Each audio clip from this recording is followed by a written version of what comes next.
Hi parents, ನಿಮ್ಮ ಮಗುವಿಗೆ sensory needs ಇದೆಯಾ? ಅವರು ಶಬ್ದ, ಬೆಳಕು, ವಾಸನೆ ಹಾಗೂ ಟೆಕ್ಸ್ಚರ್ಸ್ಗಳಿಗೆ ಸೆನ್ಸಿಟಿವ್ ಆಗಿದ್ದಾರಾ? ಆಗಿದ್ದರೆ ಈ ವಿಡಿಯೋ ನಿಮಗಾಗಿ. ನಿಮ್ಮ ಬಳಿ ವಿವಿಧ ಟೆಕ್ಸ್ಚರ್ಸ್ಗಳಿರಬೇಕು. ಇದು ಕೇವಲ ಉಜ್ಜುವುದಕ್ಕೆ ಅಷ್ಟೇ.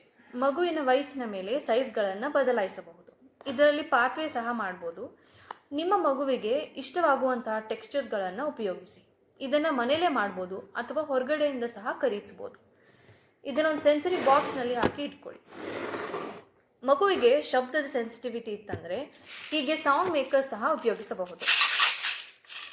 ಅದಿಲ್ಲದೆ ಮಗುವಿಗೆ ಇಷ್ಟವಾಗುವಂತಹ ಹಾಡುಗಳನ್ನು ಸಹ ಉಪಯೋಗಿಸಬಹುದು. ಲೈಟಿನ ಸೆನ್ಸಿಟಿವಿಟಿ ಇತ್ತಂದರೆ ರಿಮೋಟ್ ಕಂಟ್ರೋಲ್ ಇರುವ ಸೆನ್ಸರಿ ಲೈಟ್ಸ್ಗಳನ್ನು ಉಪಯೋಗಿಸಬಹುದು. ಲಾವಾ ಲ್ಯಾಂಪ್ ಸಹ ಸಹಾಯ ಮಾಡುತ್ತೆ. ಮಗುವಿಗೆ ಸಾಮಾಜಿಕ ನಿಯಮಗಳು, ನಿರೀಕ್ಷೆಗಳು ಮತ್ತು ಭಾವನೆಗಳನ್ನು ಅರ್ಥ ಮಾಡಿಕೊಳ್ಳೋದಕ್ಕೆ ಸಾಮಾಜಿಕ ಮತ್ತು ನೈತಿಕ ಕಥೆಗಳು ಅವಶ್ಯಕ. ಅದರಿಂದ ಮಗುವಿನ ವಯಸ್ಸಿಗೆ ತಕ್ಕ ಹಾಗೆ ನೀವು ಸೋಷಿಯಲ್ ಕತೆ ಪುಸ್ತಕಗಳನ್ನು ಇಟ್ಟು ಒಂದು ಕಂಫರ್ಟಬಲ್ ಜಾಗವನ್ನು ಮಾಡಿ. ಮಗುವಿಗೆ ಓದಲು ಇನ್ನೂ ಬರಲ್ಲ ಅಂದರೆ ಆ ಕಥೆಗಳನ್ನು ನೀವು ಓದಿ ಹೇಳಿ ಅಥವಾ ಆಡಿಯೋ ಬುಕ್ಸ್ಗಳನ್ನು ಸಹ ಉಪಯೋಗಿಸಬಹುದು. ಮಗು ಸ್ವಯಂ ಸಮಾಧಾನಗೊಳ್ಳಲು ಒಂದು ಸೆನ್ಸರಿ ಕಾರ್ನರನ್ನು ರಚಿಸಿ. ನಿಮ್ಮ ಮನೆಯಲ್ಲಿ ಮಗುವಿಗೆ ಇದನ್ನು ಒದಗಿಸುವುದು ಬಹಳ ಮುಖ್ಯ.